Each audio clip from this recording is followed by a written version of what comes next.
de la République. Ensuite, l'intercoalition Yewwi Askan Wi, Wallu, mais également Benno Bokk Yakaar. A-t-on vraiment raison d'avoir peur? Oui, si cela se poursuit, on a des raisons d'avoir peur parce que on a l'impression que chacun a envie d'aller au combat, d'affronter son vis-à-vis, même si on sait que ce ne sera pas des combats entre les différents acteurs. Il y aura toute une mobilisation des populations autour de ça et qui, sur la base d'expériences qu'on a eues, notamment précédemment en début d'année, peut faire craindre le pire en termes d'impact sur les personnes. Parce qu'on a quand même noté 14 pertes en vies humaines lors de manifestations, quelque chose qui n'est pas déplorable, et sur lequel, jusqu'au jour d'aujourd'hui, aucune enquête n'a été ouverte, ce qui est incompréhensible. 14 personnes trouvent la mort dans des manifestations avec des forces de sécurité qui sont impliquées parce que les informations qui sont disponibles font état de mort par balle.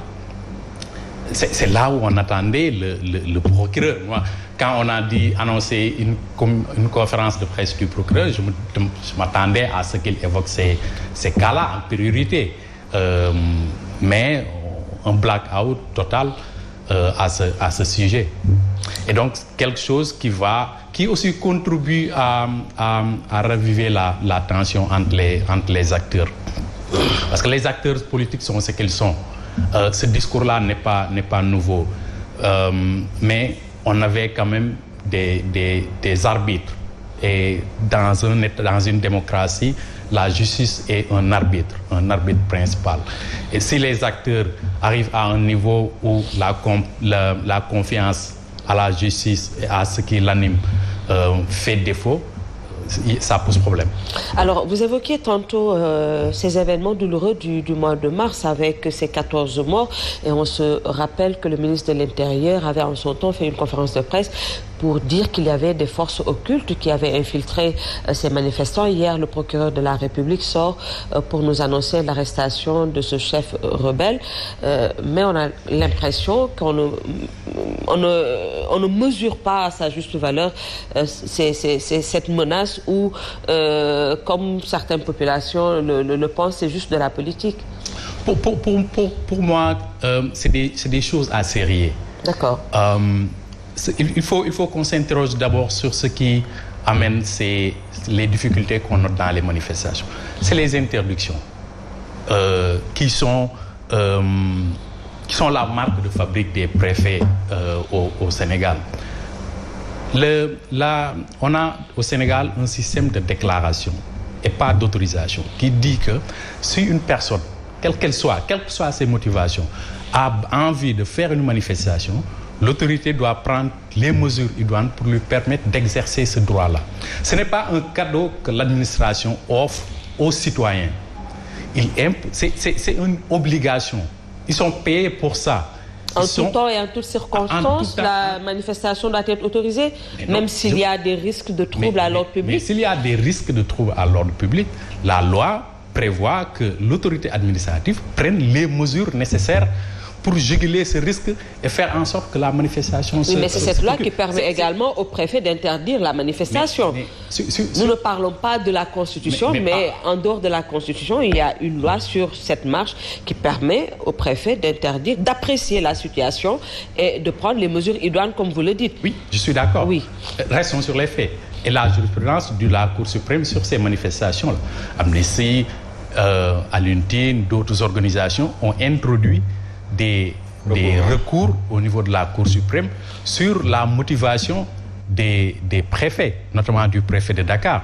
Parce que ce que la loi dit, c'est que la manifestation est le principe.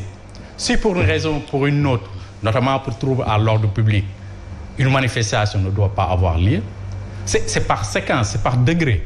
L'administration doit tout faire pour que cette menace-là soit écartée et que le droit puisse s'exercer. Si on ne peut pas arriver à ce niveau et qu'on considère que la menace elle est réelle et pas une menace supposée, l'administration, dans son arrêté de refus ou d'interdiction, motive sa décision. La Cour suprême a considéré que l'administration ou le préfet du département ne peut pas simplement déclarer qu'il y a menace de trouble à l'ordre public pour interdire une manifestation. Il faudrait que ces troubles existent et que l'administration prouve qu'elle n'a pas les moyens à mettre en œuvre ou à mobiliser pour que l'exercice de ce droit soit fait. Parce que le principe, c'est qu'il faut que le droit s'exerce. C'est pas l'interdiction, la manifestation. Mais tout droit est encadré.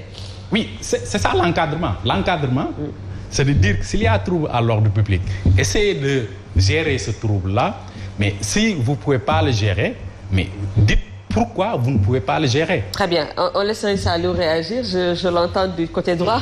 Oui, vous savez, l'exercice d'une liberté constitutionnelle, elle est fondamentale. C'est-à-dire, ça ne dépend pas de la mauvaise humeur d'un préfet, d'un ministre de l'Intérieur, ou même du président de la République, d'interdire une manifestation qui est autorisée par la Constitution. On est dans le régime déclaratif, mais pas dans le régime de l'autorisation. Comme M. Seck l'a dit tout à l'heure, dès l'instant qu'il y a menace à l'ordre public, il faut quand même motiver. L'arrêt d'interdiction vient de refus, comme il a dit tout à l'heure, bien sûr, non seulement en disant que le risque est réel, et qu'il n'y a pas assez de forces de l'ordre pour pouvoir quand même juguler ou bien circonscrire un tel danger. Mais très souvent, le préfet ne le fait pas.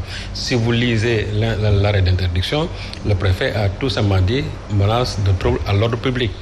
Et vous savez, dès l'instant qu'il y a eu des citoyens qui étaient lésés pour un refus pareil, ils sont rendus à la Cour suprême et la Cour suprême a dit au préfet qu'il n'a pas le droit d'interdire une marche parce qu'il n'a pas dit qu'il ne dispose pas de force de l'ordre pour pouvoir encadrer la manifestation. Et chaque fois, c'est la même rengaine. Vous savez, aujourd'hui, on est dans une situation quand même assez tendue entre deux blocs politiques. Le bloc Benno Bokk Yakaar et le bloc de Yewwi Askan Wi. Et c'est ça qui est en train quand même de déteindre sur la bonne marche de la République. Et ce qui est malheureux, c'est qu'aujourd'hui, l'administration qui doit être neutre s'immisce dans ce conflit entre ces deux blocs politiques. Et de la même façon aussi, la justice qui s'insère dans ce conflit-là. La sortie du procureur hier, moi, ça m'a laissé sur ma faim. Pourquoi ? Ça m'a laissé sur ma faim parce que le procureur n'a pas été convaincant. Et d'ailleurs, si on liste, c'est-à-dire si on décrypte le message du procureur, il y a beaucoup de confusion à l'intérieur. Et même si vous avez fait attention pendant sa lecture, non seulement le procureur, il annonçait, le procureur n'était pas serein, le procureur... Mais peut-être que c'est sa première sortie, il a été un peu intimidé par tous ces journalistes qui lui faisaient face. C'est pas un exercice facile également. Donc, non, attention. Oui. Dès l'instant qu'il n'a pas la sérénité avec lui, il ne devait pas du tout sortir. Ou bien qu'il laisse à son substitut ou quelqu'un d'autre le soin de faire tout simplement la lecture. Parce que même sur les mots, il y a des problèmes. Il y a beaucoup de mots, c'est-à-dire où il y a eu des mauvaises prononciations. Et le fait même de dire que... Et là, je crois que c'est une contradiction qu'il va falloir quand même qu'il nous édifie là-dessus. Parce que dès l'instant qu'il dit qu'il s'apprêtait, il parlait de Ousmane Kabiline, il s'apprêtait à venir à Dakar. Et on nous a dit qu'il a été arrêté. Il a dit qu'il s'apprêtait. Quelqu'un qui s'apprêtait à venir, ça veut dire qu'il n'est pas encore là, il a été appréhendé. Et on nous dit qu'il a été appréhendé ici à Grand-Yoff. Autre chose, le ministre Omar Gueye, qui est le porte-parole du gouvernement, qu'est-ce qu'il a dit? Omar Gueye a dit des rebelles ont été arrêtés lors des manifestations. C'est-à-dire que donc, c'est pendant cette manifestation-là que des rebelles ont été arrêtés là-bas, c'est-à-dire sur la place de la nation. Or, le procureur qui sort, qui dit que pour l'instant, il n'y a que Ousmane Kabiline qui a été arrêté.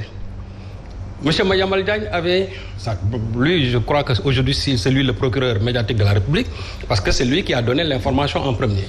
Il l'a donné dès 14h, c'est-à-dire à quelques encablures du commencement de la manifestation. Peut-être qu'il a donné l'information en premier, mais nous, ici, on avait l'information. Oui, on avait l'information, mais il fallait qu'on vérifie la véracité. Vous savez de pareilles informations, surtout concernant les rebelles. Et que généralement, les gens n'osent même pas se prononcer là-dessus. Parce que vous avez, une fois vu ici, un groupe de presse qui a été complètement fermé parce que simplement, ils avaient tendu le micro à un rebelle. Ou bien ils s'étaient prononcés sur la rébellion. Donc, C'est-à-dire que c'est des choses extrêmement sensibles. Et je crois que si aujourd'hui on doit se prononcer sur l'arrestation d'un rebelle, quand même, il va falloir laisser ça aux soins à la justice, à la gendarmerie d'en faire tout simplement l'annonce. Moi, c'est mon intime conviction. Mais, oui, mais le procureur, c'est le maître des poursuites. Oui, bien sûr. Donc, voilà, la gendarmerie fait l'enquête sous son autorité. Absolument. Donc, il lui revient de droit de faire cette conférence de presse. Bon, ça, je ne le nie pas. Oui. D'ailleurs, c'est salutaire. Oui. C'est salutaire que le procureur de la République sorte et parle. Mais moi, ce qui me turlupine un peu, c'est la concomitance, c'est-à-dire de la sortie du procureur, l'arrêté du gouverneur, l'arrêté du préfet et en même temps aussi les sorties des membres du gouvernement. Vous pensez qu'il y a un anguille sous roche? Oui, il y a un lit? Non, c'est qu'il y a un problème dans cette concomitance-là.